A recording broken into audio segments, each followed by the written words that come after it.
I'm here, Nick. I'm here. I'm just Hey, getting my. John. I'm turning the. Let's get the lights on in the shed here. Whew. It's really cooled down in Oklahoma. I'm It not going to put has. a sweat. That's good. If anything, we've heated up a little bit, but yeah, you know Wales and the UK never gets really hot and never gets really cold. Yeah, well, it's when you tell me it's in the 30s in the United States, of course we think, wow, they're chilling in the UK. As, Um, as you can see, still no rainfall, really unusual for Wales. So there's still hardly any water in my lake behind me. But this that's this that's not going to last for all of July, surely. I remember your graduation over here in Wales. That was a wet time. it was July, right? Yeah. That was July. Yeah. Only a couple of years ago. Amazing. All right. So why are we going Well, to all this bother? Why am I sat here outside by my lake? You're in that stuffy shed in Oklahoma City. We've basically constructed metaphors to sit by. that's right. That's So right. for those, And I this is such a delight. But it's again, when I leave here, I think, oh, what am I going to do with the next book? What I mean, what's the one thing I want to choose for these things? Um, Chamber, you know, is my favorite Harry Potter novel, standalone. Deathly Hallows, I think is the best book in the series, but it's really the culmination of the whole series. yeah, And Philosopher's Stone is so short; it introduces the whole thing. It's more of an introductory novel. But Chamber is a brilliant book, and I left you yesterday thinking, what do I talk about? Um, anyway, and what? But you've got this is a wonderful lake day. it is. Lake It's a really good lake day, and it just not so. This particular book was not so tricky for me. Not that I'm saying it's not a target-rich environment for lake inspiration, but I'd recently written about this particular inspiration. So my choice was sort of made for me. And Rowling herself in the dedication sort of pushed me in that direction anyway. I Um, forget you're the dedication and acknowledgments guy. That's right. This I mean, how many people actually know what the dedications are to the Harry Potter novels? I mean, millions, I know. Um, and I'm happy about your subject, um, because it bleeds into the Corman Strike thing. yeah, People that are watching this, I realize, Nick, are Rolling Studies fans, are largely Corman Strike fans, because we started Rolling Studies clearly during the Corman Strike era, the Robert yeah, Galbraith era of Rolling Studies. And they may think to themselves, wow, we're going to have 7 shows in a row about those children's books that I didn't read or I've forgotten. Um, so today, I mean, I am going to talk tomorrow about um, Prisoner of Azkaban and its relationship to Career of Evil. I'm gonna throw a bone to our Cormoran Strike listeners to say, hey, here's one reason you should be interested in Harry Potter, is because it's the foreshadowing of everything that happens inside Cormoran Strike, at least the first 7 books. Um, anyway, tell us about what we're doing here, Nick. okay. So we're basically living J.K. Rowling's metaphor. So her metaphor for her creative process, where her ideas come from, uh, is her thought experiment. Her personal metaphor is she walks through trees, and trees are her day-to-day life, her everyday problems, the noise that we all have to get through. And then she comes to a place where her inspiration happens, and it's a lake, a lot wetter than my little lake, but a lake nonetheless. And the lake is mysterious, and she's not quite sure what's in there. But the lake is where her ideas come from. So that's her subconscious, the things that she turns over in her mind, her unresolved problems, deliver this formed or unformed mold of an idea. And she takes this idea and she takes it into the shed. That's why John's in a shed. And then she works on it. And she works on it using her art, her craft, her techniques, the kind of thing that John has been studying and writing about for a lifetime. That's why A John short is lifetime. that's why John is our shed guy. So what we thought would be great to celebrate Jo's Kanreki, that is her 60th anniversary, we were going to go through each of her published works. John was going to pick an example of some shed craft, and I was going to pick an example of some lake inspiration, and we were going to talk about it. How's that? Fair summary, John? That's perfect. That's perfect. I you know this again, it's the beginning of really the fourth generation of Rowling studies is to understand the lake and the shed and really to elevate the lake elements Yeah. that Rowling has never talked about. She's never told us, for instance, other than I guess Christmas Pig. She's talked a lot about things from her own life that are inside Christmas Pig, but she's never told us what the lake event was that inspired Harry Potter. What was the crisis or the core belief or the unconscious mind issue she was wrestling with that gave her that inspiration on the stalled train. Um, and so we're talking about this in anticipation of the critical biography, but we're highlighting the tools in the shed and the facts of the life that will have to be covered in that critical biography. These things we know, and they're going to have to congeal somehow around what Rowling. We hope it's going to be an authorized critical biography, so that Yeah. she'll actually tell us some of those things, or her friends will be allowed to spill some of that data. Anyway, so far we've done Philosopher's Stone. Yeah. Her best-selling work, and the beginning of all things J.K. Rowling. Today, Chamber of Secrets. Now, do you have your copy of this, Nick? I of course I have my quite disappointing electronic copy. Remember, I was late to this series, so there was no long wait between books. There was no queuing up at bookstores. I basically finished one book and then straight away downloaded the next one. What a shame! What a shame! I mean, I think I in an interview with the New York Times of things before Deathly Hallows came out, I said that speculating about what will happen in the next Harry Potter novel is the most fun you can have with your clothes on, and Yeah. that, of course, was the quotation they chose to use from our discussion. But this is my original copy that I bought the day after I finished uh, Philosopher's Stone, Sorcerer's Stone in the United States. And I don't know if you can see these things, but my children went back and they colored in all of the illustrations. Oh, You know, fabulous. this is a treasure. My children are talking already as if I'm dead, and who will get my copies of Harry Potter. But when I was in the UK, of course, I picked up um, a Bloomsbury edition because they are different. Yeah. There is similarities, but probably the book that I spent the most time with was Harrius Potter and Camera Secretorum.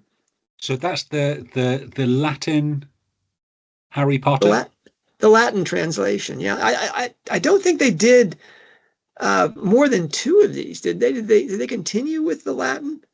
Um, those were the only two that I worked with. I was a Latin teacher once in a previous Yeah. existence, and I may be the only Potter pundit that's actually taught the Latin edition of these books, because at that point in the early aughts, when those books came out, certainly the Latin edition was the best-selling Latin book since Virgil.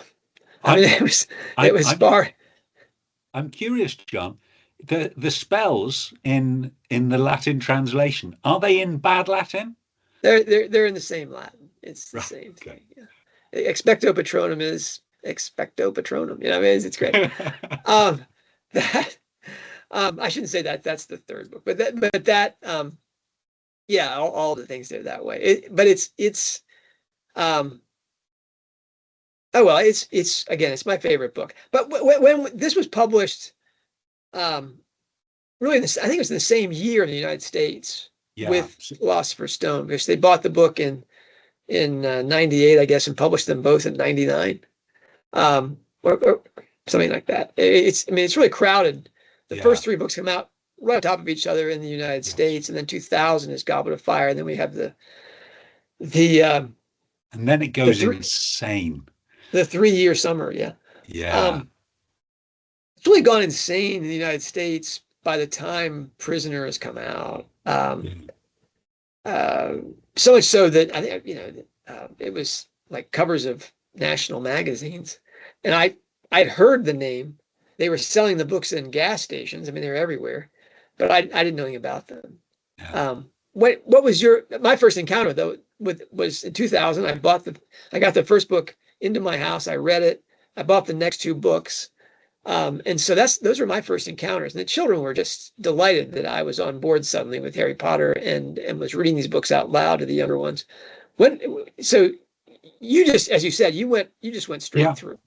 Yeah. So again, I mean, I'm not a cultural hermit, so I sort of knew what was going on. I think I'd watched all the films by then, but fortunately or unfortunately, I'm probably the world's worst film watcher. In that, after about 10 minutes, my head's gone somewhere else. I'm not paying attention. Yeah. In fact, I think there's only two or three films I've ever managed to watch start to finish and maintain concentration and follow the plot. I was a really bad film watcher. But still, when you were reading the books, weren't you seeing images from the films? Yes, I think so. Certainly for the Golden Trio. So for Harry, Ron, and Hermione, their images were so ubiquitous, it's impossible for me not to. Hagrid, Robbie Coltrane, of course, was already a huge star over here by then.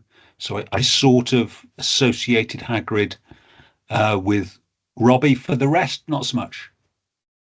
Man, it's I read the first four books without the films, and I obviously had a very clear imaginative idea of the books, shaped somewhat by the illustrations in the Scholastic editions. And those things were after the first film came out, they were gone. Yeah, All of them were supplanted by the film images. That's just the power of that medium. Such a shame because Daniel Radcliffe does not look like Harry Potter. You know, Rowling has said that never happened to her, which we no, can put in the file of things that are uniquely true of J.K. Rowling. It's a pretty big file, but I don't know of anybody else that can say that. yeah, I know one of my sons, the novelist, has told me that he won't watch the Cormoran Strike television series because he knows that will happen to him, and that's not going to happen. He has a very robust image of Cormoran and Robin that yeah, don't look anything like the very handsome and short television actor. Um, anyway, this is number two. yeah. Um, this really, I think, allowed Rowling to leave work. The success of these books. Is Yes, that true? I mean, absolutely. Yeah, so it's before Chamber was published. They had that crazy bidding war between the US publishers, which Arthur Levine of Scholastic won. With It wasn't crazy in that it was competitive. Levine put down what $105,000, which was a six-figure yeah, bid on a relatively unknown children's book. Levine he had his own imprint at Scholastic. He put all his chips in, and that's the reason they changed the title. It's the reason they yeah, changed they translated the book into American English. Was Levine was way over his skis in that bid. yeah. Um, And but he went talk all about a in. payoff. Not just on the advance. He went all in on advertising, so an unprecedented advertising budget, which honestly for books, it's word of mouth. Nobody buys a book because of a poster. But the publishing value of the US edition, you got Mary Grand Pré, an established artist, was used for the cover design. In the UK, we had an unknown artist had never designed a book cover before. You had single type print all the way through the UK editions. I think there's in just the first book, Sorcerer's Stone, there's three different kinds of type that is used. You have chapter illustrations. This was for a children's book. This was an expensive book to produce. Yeah, as you said, Arthur Levine. I remember sure it's Levine or Levine, but Levine was it was all or nothing, Yeah, and obviously he had great confidence in the work. I mean, it's an extraordinary story thing because if it had stayed simply in the United Kingdom, the book until it explodes in the United States, it doesn't really explode globally. It no, doesn't have a blood presence in Australia and Canada because didn't Bloomsbury retain basically the imperial market? It's not. I don't think it's so much that they retained the imperial market, although effectively that's what's happened. It's just that the US market was so big they couldn't satisfy it, so they excluded that from the English language contract. Now, obviously, Bloomsbury recognized its mistake relatively quickly because the market is so huge and the revenues were so huge, even though they were making more money than this small publishing company in the UK had ever made. I mean, they could have become the largest publishing house in the UK if they had somehow managed to supply the US market. So it was only in the early years of the 2000s, before the last book was out, they brought out Bloomsbury US. Obviously, by then, of course, it was too late because Scholastic had the entire series deal, and still all of the additional books, the screenplays, they're all published by Scholastic in the US. Bloomsbury cannot get that. Well, but when Chamber of Secrets comes out, Rowling is she's off the dole. She's not doing wage slavery as a teacher. She's a full-time writer. Her dream. Is she still living in that apartment in Edinburgh? So there were she's had several apartments. Initially she was basically living on her sister's couch, which is an upstairs flat in a cafe. Very quickly she got council accommodation that wasn't. It was livable. It was somewhere that you kept dry. It was heated, despite some early reports. It was heated, but it wasn't very comfortable to bring up a young daughter in. So she managed, from a very dear friend, to get funding to get a private rented flat. Now, And then this, is that dear friend someone we're going to talk about today? it's a possibility, John. And then, But what was the flat that we saw in A Year in the Life? so She that goes back.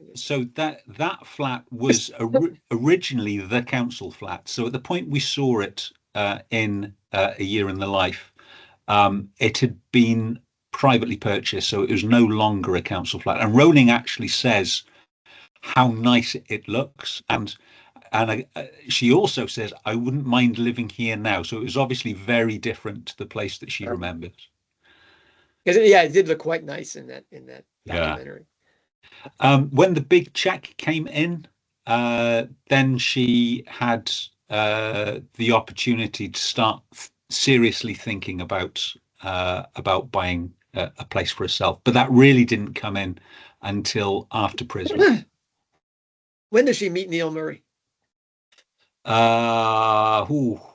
So Neil Murray is not so very far away. So it's early years of the millennium. Well, he marries her in the then. Did they have any, what kind, were they engaged for a year or something like, was there any? So it was a fairly whirlwind romance. I think slightly over a year. All right. Anyway, more than I want to jump into the lake here. Okay. I mean, it's quite cool today in the shed. I'm Yeah. not having to do the. My wife did insist that I bring out a cool beverage today with Ah. my favorite glass here, Samuel Uh, Smith's. It's just water, folks, just water. Oh, so my lake inspiration. So yesterday, when we were looking at Philosopher's Stone, I wanted to dive into the Seven Ages of Joe. I'm going to move to a different pillar today, and I'm going to look at the characters of her life, which is the her key friends, relationships, the key key relationships. relationships, her friends, family, people she works with. Now, in our working relationship, John, you should recognize that I'm fairly good at following instructions. Well, when J.K. Rowling tells me that I need to look at Sean Harris, I look at Sean Harris. The dedication to this book is to her getaway driver and foul weather friend, Sean Harris. Other in Philosopher's Stone, the dedication was to the three most important women in her life, to her mother, her sister, her daughter. Second book, she's dedicated to, and she's said probably her best friend. I'm going to say it's definitely her best friend, and certainly her oldest friend within her current friendship group, Sean Harris.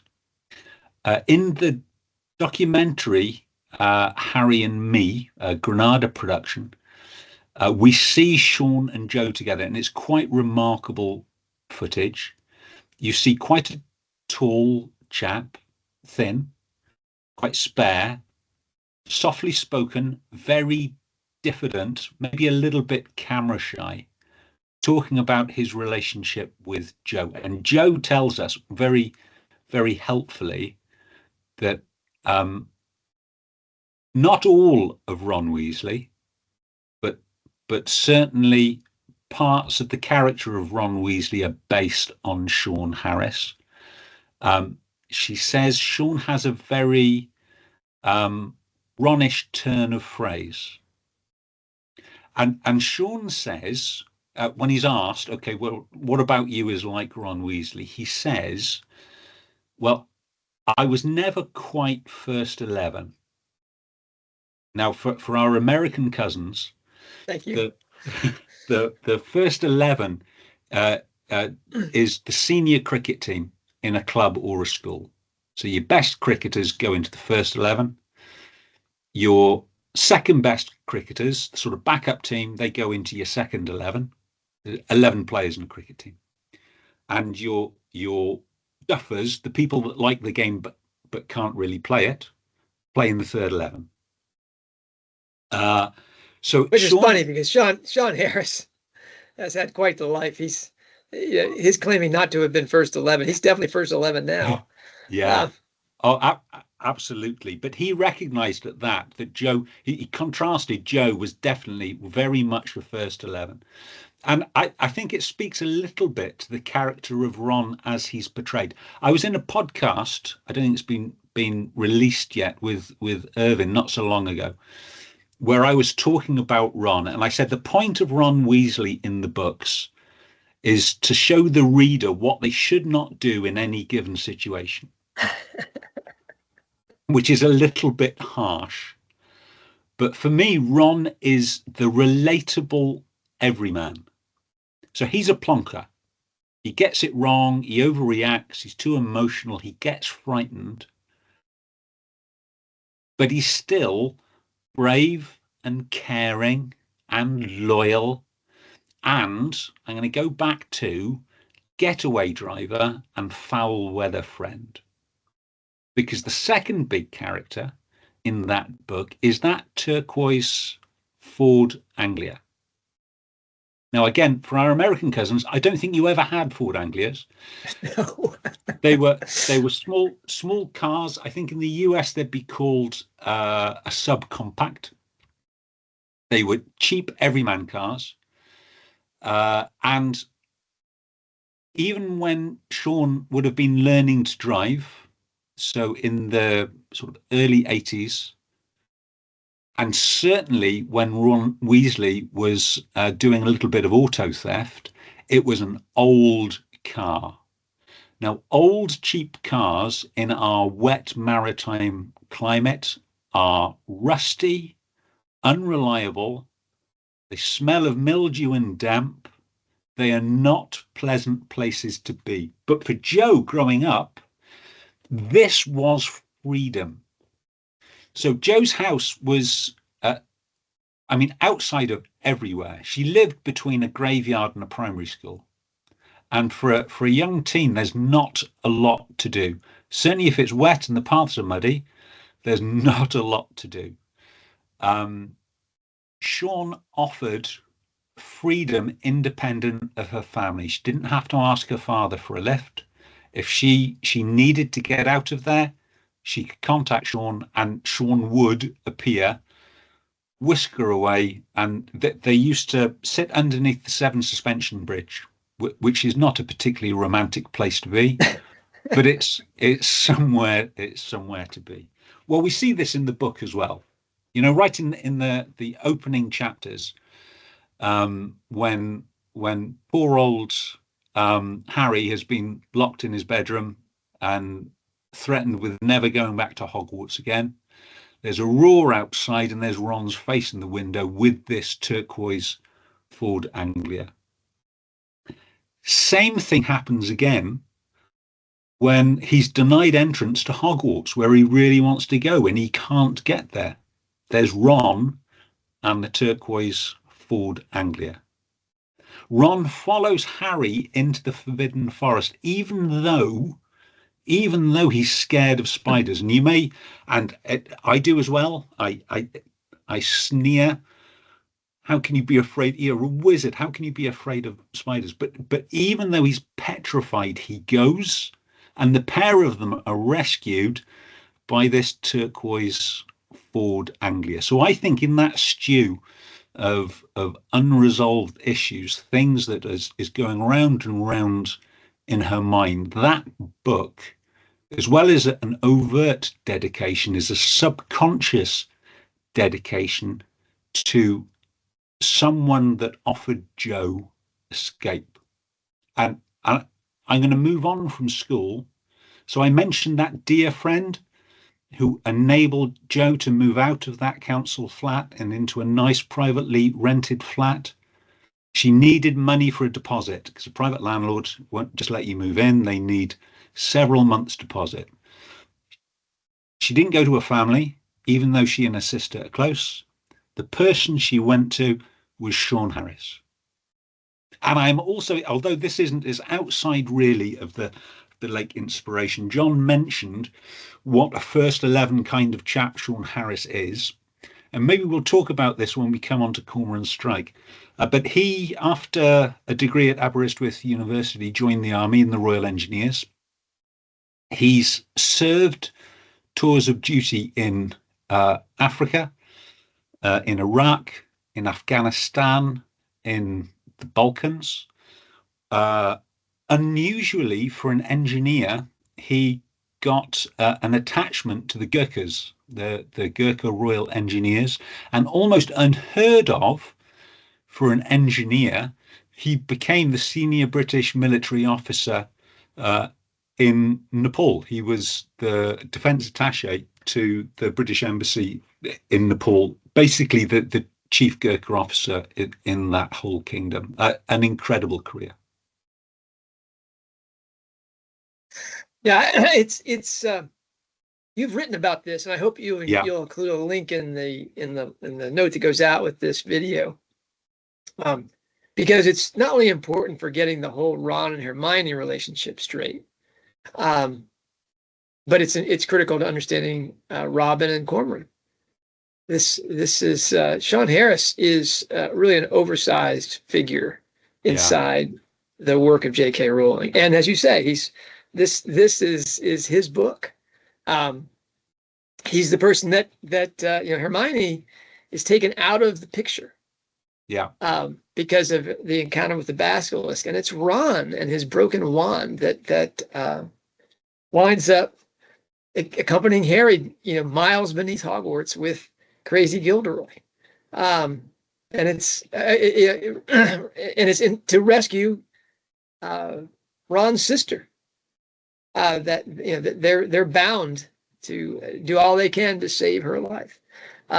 Because the Harrises are a large family. You didn't mention that yeah. They are. Sean has a So peculiar family. as with all these things, there's so much I don't know. It frustrates me a little bit, so I hang a bit back from mentioning it. But yes, he he came from a large family, not a particularly well off family. There were many brothers. I would love to be able to say I've counted how many brothers he's got, but I don't know that for sure. But certainly, at least some of his brothers associated themselves with other members of the Weasley family. Um, this is the key relationship that people don't know about. I mean, they know, I think, a large part about the Peter Rowling, the bad dad stuff, and they know about Anne Villant Rowling and her early death. And Sean Harris is tied up in that. But as far as we know, there was never a romantic engagement between No, Sean and Joe, right? no. So she had an unfortunate interview with Emma Watson about the uh, the, the Hermione Ron relationship, where she, I think, unwisely confessed that that was a little bit of wish fulfillment. So I think Rowling recognizes that it is a could have been. Um, Certainly, we know that by the time um, the pair of them were rolling around in that turquoise Ford Anglia, she was going out with a musician, or very shortly after that, she was going out with a musician because she went down to a music festival in Cornwall on her 18th birthday. And you start learning to drive at 17. So there's not a huge gap in there. But for whatever reason, they never got together. They're both certainly Joe is very happily married. It seems that Sean is had a long-term marriage, very happy marriage as well. So I think things have turned out well. But this kind of long-term heterosexual platonic relationship, I think, is quite unusual.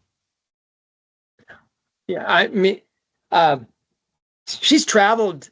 She traveled to Nepal with friends, Yeah, right? I mean, this is not like they just text each other or they're on speed dial. yeah, These um, yeah, and Sean Harris, other than the interview that you mentioned, uh, is absolutely silent. I yeah, mean, he's also got a dedication to one of the Strike novels, right? The yes, SOBE.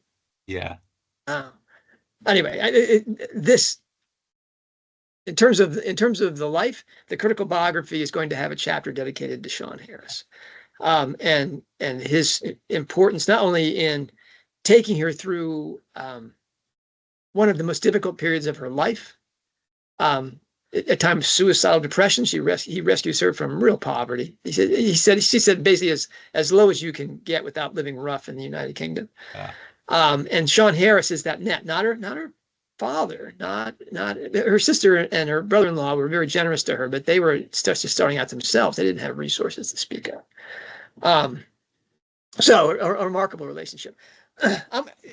Are we ready to come into the shed with them? Yes. What's happening in the shed, John? We can see some of the stuff here that you're talking about, because Chamber of Secrets is a sexually charged book. It's the one that the Freudian critics simply love. It's in Chamber, isn't it, that Hermione they first use the polyjuice potion. Yes, to that's right. Try to get in with the Slytherin crowd and find out what's going on in the Slytherin house. And Hermione gets a cat hair rather than Millicent Bulstrode or whatever, and she turns into a cat. Well, the Freudian interpretation of that is that she turns into a pussy, and that really this is an explanation of menarche. That at 12 years old, Hermione's advent as a woman, she's astonished and ashamed, and she's in the bathroom and she stays inside there, and Ron and Harry have to go off together as Crabbe and Goyle. Am I going to have to put an age rating on this video, John? You would really. There was a wonderful one of the best MuggleNet Academia podcast episodes that we did, and I hope that you'll include a link to it. Is Harry Potter and the Sexual Innuendo, in which the student guest was Katie Albrecht, who's was probably the best student guest that ever appeared on MuggleNet Academia. Keith Hawke was the host, of course, and I crossed swords with Edmund Kern, the professor at Lawrence University and the author of The Wisdom of Harry Potter. Phenomenal intellect, and his contributions to that conversation about the sobriety of these interpretations and the multivalency of the symbols. I can't do that as well as discuss the chamber scene, but all you have to know is that serpents are considered to be a phallic symbol, and long tubes are considered to be very yonic, and you understand that almost everything to do with the climactic scene in Chamber of Secrets, they go into a girl's restroom and they open up the sink with magic words, whatever, and they go down and into this. They plunge down and into this thing, and all of this has, Ron has a broken wand. Ron is a 12-year-old that's suddenly wakes up, and he's this thing that he's always used to go to the bathroom suddenly has a life of its own, and he doesn't know what to do with it, and it's terrifying. He can't talk to his parents about it. It's a horrible thing that's happened. And then Harry, in contrast, he starts hearing in the walls this giant serpent. Hermione, of course, looks into the eye in reflection, not straight into the eye, but to look into the eye of a snake, as look into the eye of a phallic thing. That's to really take your life into your hands. And so again, she's off stage with her menarche issues. This is the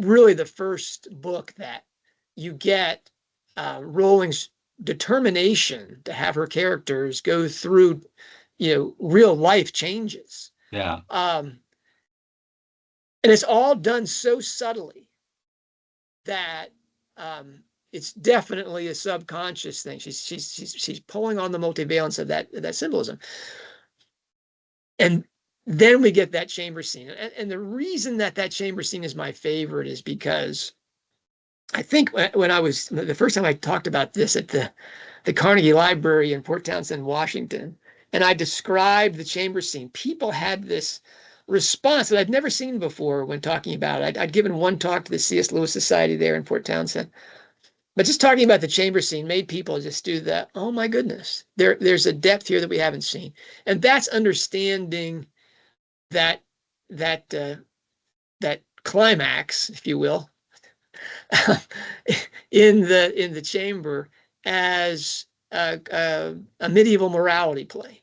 Yeah. There are mystery plays and morality plays. Mystery plays are largely, salvation dramas, and there's certainly elements of that. And the morality play is more the Christian everyman fighting the devil, overcoming sin in Christ, and um, you know, it's his salvation history written as an allegory.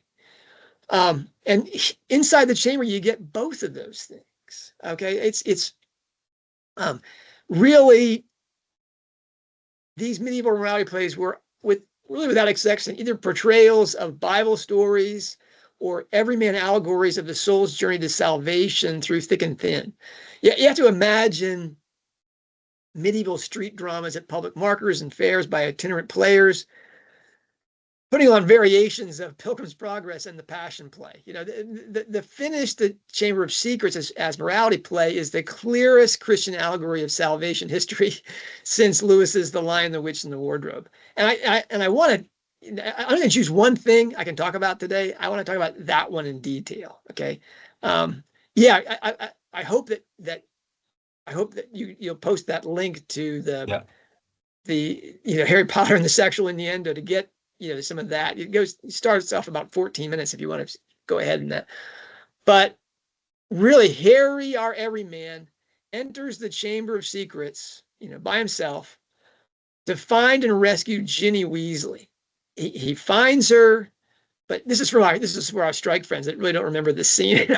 And he's going to rescue Ginny Weasley. He finds her, but she's unconscious, and Harry can't revive her. He meets Tom Riddle, and he thought of Riddle at that point still as a friend, right? That Riddle was the guy inside the diary that he had a great conversation with, right? And he asked for his help in restoring Ginny, but there's no deal there. Riddle is suddenly, standing back. He learns then that Riddle is anything but his friend. Tom Riddle is the young Lord Voldemort, Satan's stand-in the Harry Potter books. He's the Dark Lord, the evil one. Far from helping him revive Ginny, Riddle has been the cause of her near death. He sucked the soul out of her, really. And Harry, at that point, when he realizes that Riddle is the young Lord Voldemort, through a little bit of spell magic and cryptonyms there, Harry boldly confesses his loyalty to Albus Dumbledore and his belief that Dumbledore's power is greater than the Dark Lord's. Now that's a real moment there. Harry's a Dumbledore man through and through. The chamber at that point is filled with Phoenix song and which heralds the arrival of Fawkes, Dumbledore's Phoenix and familiar, who brings Harry the sorting hat of Godric Gryffindor. Now we find out finally why the sorting hat is called the sorting hat. But the Dark Lord laughs at what Dumbledore sends his defender, and he offers to teach Harry a little lesson. Let's match the powers of Lord Voldemort, heir of Salazar Slytherin, against famous Harry Potter and the best weapons Dumbledore can give him. And at that point, that's it's done quite well in the film. I really don't like the film that much, but they do the chamber scene, though they extend it into a chase scene. They have to have a chase scene in every movie, right? But he releases the giant basilisk from his reservoir, and the battle is joined. I mean, the look of the basilisk is death, so Harry, eyes closed, runs away from it. And the Phoenix at that point, Fawkes jumps in here, attacks the charging basilisk, and punctures its deadly eyes. Now Harry's got a chance now. He can actually turn and look at the thing. He cries for help to someone, anyone. The Phoenix and the blind basilisk continue to battle. And the basilisk's tail at this point flips the sorting hat to Harry. He throws himself to the ground, rams the hat over his head, and he begs for help again. And we find out why it's called a sorting hat. It's a sword in hat. The gleaming silver sword comes through the hat. Now, the evil one at that point, Tom Riddle's not enjoying this. He directs the blind basilisk to leave the Phoenix, stupid bird, and attack the boy. And it does. Harry drives the sword to the hilt, into the roof of the servant's mouth when it lunges for him. But one poisonous fang enters Harry's arm as the basilisk falls to its death. Now, Harry is mortally wounded at this point, right? There's nothing more. The bite of the basilisk falls beside it. and the phoenix, Fox, swoops down and weeps into Harry's wound as Riddles laughs at Harry's death. Oops! Riddle finally remembers the healing powers of phoenix tears and chases away the phoenix. He confronts the prostrate Harry and raises Harry's wand to murder him. The phoenix gives Harry the diary, and Harry drives the splintered basilisk fang into it. Again, there's a little, the open book, the spread codex there, and a big phallic image into the thing, and it's obviously the diary's first experience, and so it bleeds. Blood pours out of it, ink and blood pour out of this thing. Ginny revives, and they escape. Holding the tail feathers of the phoenix, they fly from the cavern miles beneath Hogwarts to safety and freedom above. And Harry celebrates with Dumbledore. That it's a great scene, even if you don't understand any of the allegory. It's just a wonderful scene. It's Harry goes down there innocent, trying to save his best friend's younger sister, and the Dark Lord is revealed as who Tom Riddle is revealed as the Dark Lord's younger self, and you're getting a lot of backstory here. Things are very exciting. And then there's a giant bird and there's a giant snake, and this is great drama. This is archetypal drama, though. This if you put this into Christian symbolism, which Rowling has a thing for medieval stories, as the Cormoran Strike fans know. I think the best, really by far, of the Cormoran Strike novels is Troubled Blood. Nothing close. And inside that, we get two dimensions that are just straight lifted from the text of Spencer's Fairy Queen. And it's done, seriously, outside of Christmas Pig and Deathly Hallows, has to be considered Rowling's greatest achievement as a writer, I think. But the first instance we get of Rowling's awareness of medieval drama is in that chamber scene. And here you have to understand Harry is every man. That he's just bumbling through life. The chamber is the world in which we live. It's dark. It's hidden. You don't really know what's going on. Ginny is virgin, innocence, or purity. We only found out after Chamber of Secrets that Ginny's name was Ginevra, not Virginia, but she still has that role. Riddle Voldemort is Satan, or the deceiver. He's definitely fooled everybody that's put their head inside that diary. And the basilisk is sin. Dumbledore is God the Father. Harry cries out to I believe in Dumbledore. Fawkes is the phoenix, which is as the resurrection bird is Christ, and Christ descends from the Father. And the song is the Holy Spirit fills Harry with courage and hope. Gryffindor's sword is the sword of faith and the sword of the Spirit from Ephesians 6.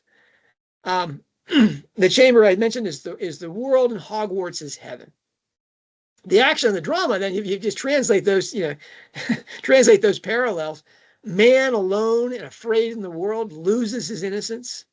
He tries to regain it, but is prevented by Satan, who feeds on his fallen, lost innocence. Man confesses and calls on God the Father before Satan.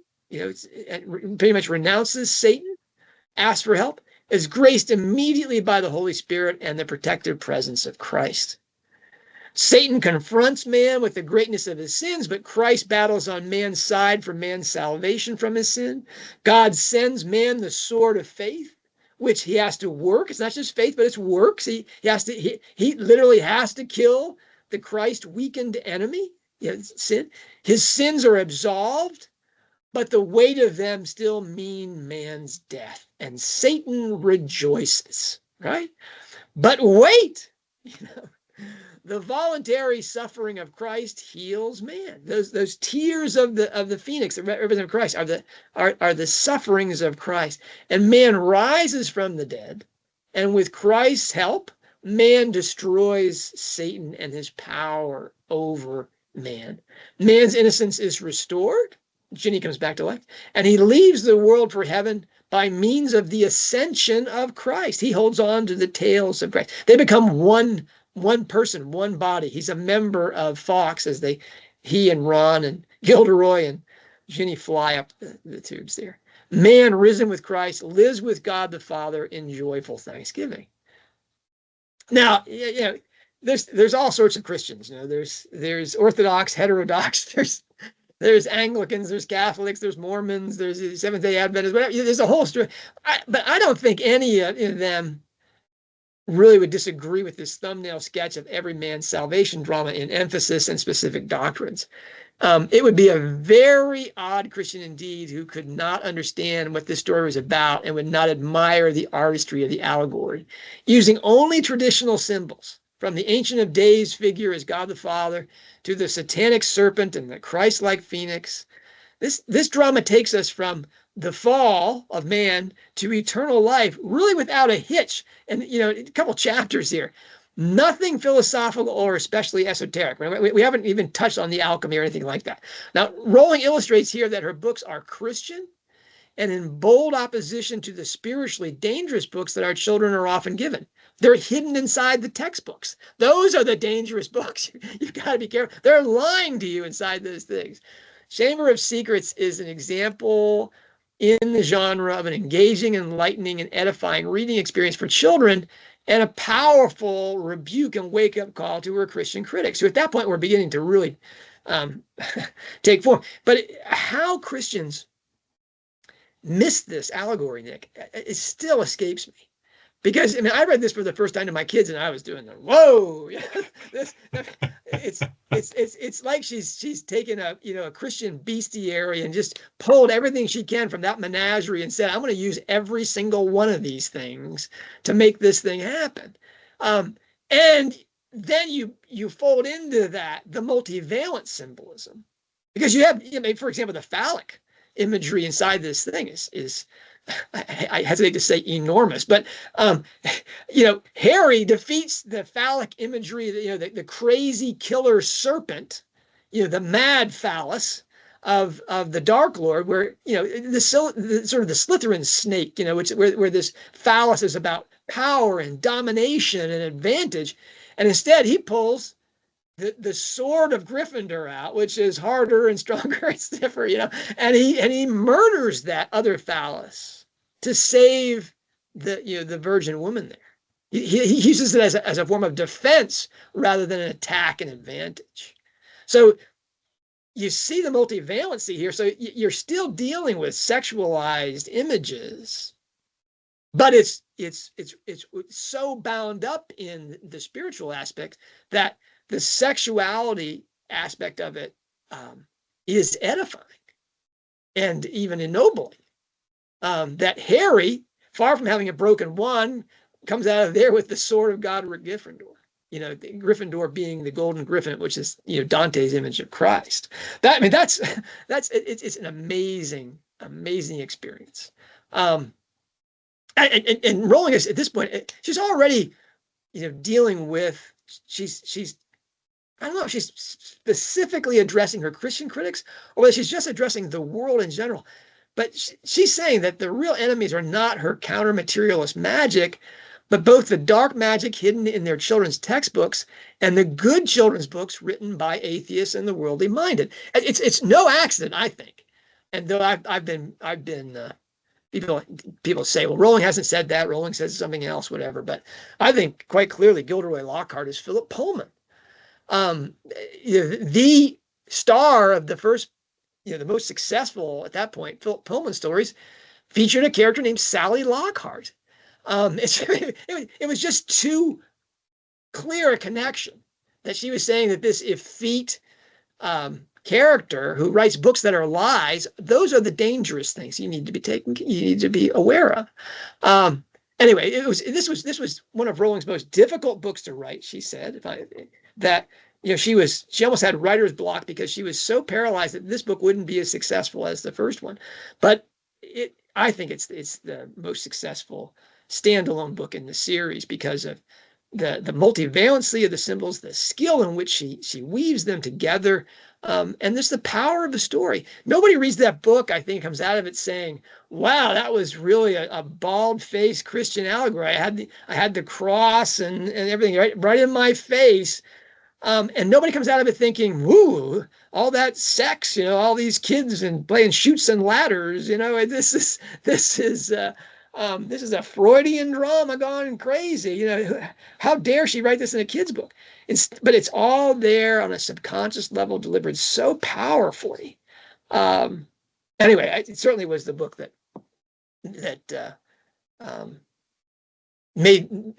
didn't make me write, but really encouraged me to write my rebuke to the prevalent book of the time in 2000 was Richard Abanus's Harry Potter and the Bible, the menace behind the magic, spelled with a K. And that book said that these were godless, terrible things. And I simply wrote this book up to say, yeah, look, read this.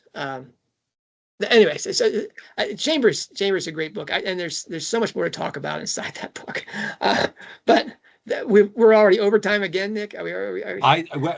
We are. So nothing like as bad as yesterday's episode, but thank you, John. That was really fascinating. And I've got to say, if it's the book that inspired you to get involved in writing and investigating the artistry of J.K. Rowling, then well done, Chamber of Secrets. Well, I think Rowling said years later that she picked up a book about the Christian content of Harry Potter and only read a few pages and decided she just couldn't stomach it. It was terrible. I always want to think she's talking about Connie Neal's book, which was one of the first to talk about the Christian content of the series, but it could very well be. She's never talked to me, so who knows? Who knows? Certainly that was when we get that invite to her 60th birthday party on her yacht. I'm sure she'll set aside some time to talk to you about it. Yeah. So I'm not holding my breath here in the shed here. Me and the daddy long legs quivering on my wall over here. It started to rain while I was talking there. Oh my goodness, here we go. All right. So you've given us a little bit of Corman Strike. Yeah. When we get together again to talk about Prisoner of Azkaban, yeah, then I'm going to talk about the parallel series idea. I'm going to talk about how Prisoner of Azkaban has its shadow and reflection inside Career of Evil. Okay. And I'm going to what are you going to talk about? I'm going to really mix up my pillars, John.